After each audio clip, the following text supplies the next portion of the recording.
ચાલો આજે આપણે ભારતની ચલણી નોટો ઉપરના વિવિધ ચિત્રોના જોડકા જોડીશું. ચાલો દીપાલીબેન, ₹10ની નોટમાં શેનું ચિત્ર આવે છે? કોણાર્કનું સૂર્ય મંદિર. સરસ, ચાલો જોડી દો. 10ની નોટમાં કોણાર્કનું સૂર્ય મંદિર આવે છે. જનકભાઈ, ₹20ની નોટમાં શેનું ચિત્ર આવે છે? ઇલોરાની ગુફા. સરસ, ચાલો જોડી દો. ₹20માં ઇલોરાની ગુફાઓ જે મહારાષ્ટ્રમાં આવેલી છે. ચાલો જાનુબેન, 50ની નોટમાં શેનું ચિત્ર આવે છે? હમ્પી રથ મંદિરનું. હમ્પી રથ મંદિરનું ચિત્ર આવે છે. ખૂબ સરસ. ચાલો ઉત્તમભાઈ, 100ની નોટમાં શેનું ચિત્ર આવે છે? રાણકી વાવ. રાણકી વાવ. સરસ, 100ની નોટમાં રાણકી વાવનું ચિત્ર આવે છે. ચાલો ઉર્વિશાબેન, ₹200ની નોટમાં શેનું ચિત્ર આવે છે? સાચીનો સ્તૂપ. ચાલો સાંચીનો સ્તૂપ. ખૂબ સરસ.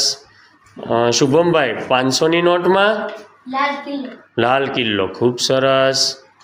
અને બેન 2000ની નોટમાં પાયલબેન મંગળયાન. મંગળયાન. જો હાલમાં 2000ની નોટ બેંકમાં પરત લેવામાં આવી છે, પણ એમાં મંગળયાનનું ચિત્ર આવતું હતું. ખૂબ સરસ બાળકો.